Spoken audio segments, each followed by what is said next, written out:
இந்தியாவுக்கு யுரேனியம் ஏற்றுமதி செய்யப்படும் என்று ஆஸ்திரேலிய பிரதமர் அறிவித்திருக்கிறார்.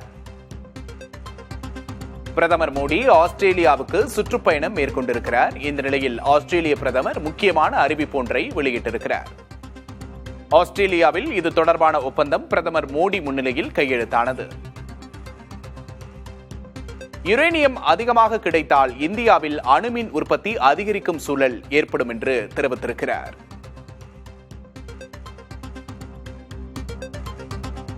கூடுதல் விவரங்களை செய்தியாளர் கணபதியிடம் கேட்டு பெறலாம். கணபதி வணக்கம். ஆஸ்திரேலிய பிரதமர் இந்தியாவுக்கு யுரேனியம் ஏற்றுமதிக்கு அனுமதி வழங்கியிருக்கிறார். இதனால என்னென்ன நன்மைகள் ஏற்படக்கூடும்? கூடுதல் விவரம் என்ன?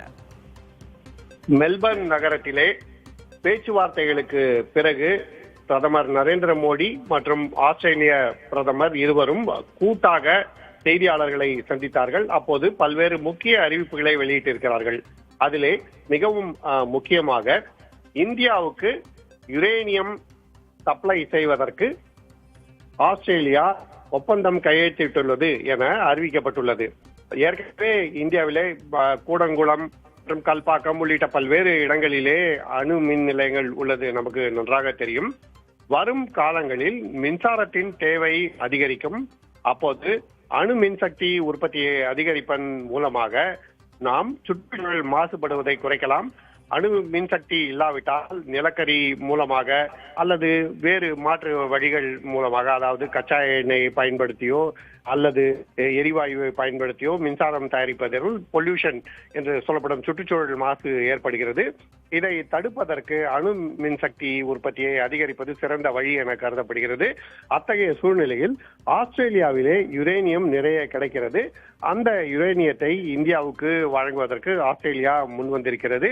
இதற்காக தனி ஒப்பந்தம் கையெழுத்திடப்பட்டிருக்கிறது என பிரதமர் நரேந்திர மோடி அறிவித்தார். இரண்டு பிரதமர்களும் ஒரே நேரத்தில் இந்த அறிவிப்பை வெளியிட்டிருப்பது மிகவும் முக்கியத்துவம் வாய்ந்ததாக கருதப்படுகிறது. மேலும் ககன்யான் திட்டத்திலே பங்கேற்கவும் ஆஸ்திரேலியா முன்வந்துள்ளது. இந்தியாவின் ககன்யான் திட்டம் இஸ்ரோ மூலமாக செயல்படுத்தப்படும் மிகவும் முக்கியமான திட்டமாகும். விண்வெளிக்கு மனிதர்களை அனுப்பி பத்திரமாக அவர்களை திருப்பி கொண்டு வருவது, அதுதான் இந்த ககன்யான் திட்டத்தின் முக்கிய நோக்கமாக இருக்கிறது.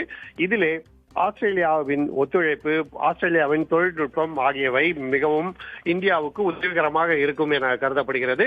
ஆகவே ஒருபுறம் இஸ்ரோவால் நடத்தப்படும் ககன்யான் திட்டத்திலே ஆஸ்திரேலியா ஒத்துழைப்பு, இன்னொரு புறம் யுரேனியம் இந்தியாவுக்கு சப்ளை செய்வது என ஆஸ்திரேலியா பல்வேறு விதங்களிலே இந்தியாவுடன் ஒத்துழைப்பை வலுப்படுத்த முன்வந்திருக்கிறது. மேலும் கடல்சார் பாதுகாப்பு போன்ற முக்கியமான நடவடிக்கைகள் மற்றும் கல்வி போன்ற பல்வேறு நடவடிக்கைகள் ஆகியவற்றிலும் இரண்டு நாடுகளும் ஒத்துழைப்பை வலுப்படுத்த பல்வேறு ஒப்பந்தங்கள் கையெழுத்திடப்படுகின்றன. மேலும் விளையாட்டுத் துறையிலும் மிகவும் முக்கியமாக இந்தியாவிலே காமன்வெல்த் மற்றும் ஒலிம்பிக் போன்ற போட்டிகளை நடத்துவதற்கு ஆஸ்திரேலியா தனது ஒத்துழைப்பை அளிக்க முன்வந்திருக்கிறது. ஆகவே பல முக்கிய ஒப்பந்தங்கள் மெல்பர்ன் நகரிலே இந்தியா மற்றும் ஆஸ்திரேலியா பிரதமர்கள் முன்னிலையில் கையெழுத்திடப்பட்டிருக்கின்றன. விக்னேஷ், நிச்சயமா கணபதி, இது ஒரு நல்ல செய்தி. கூடுதல் விவரங்களுக்கு நன்றி.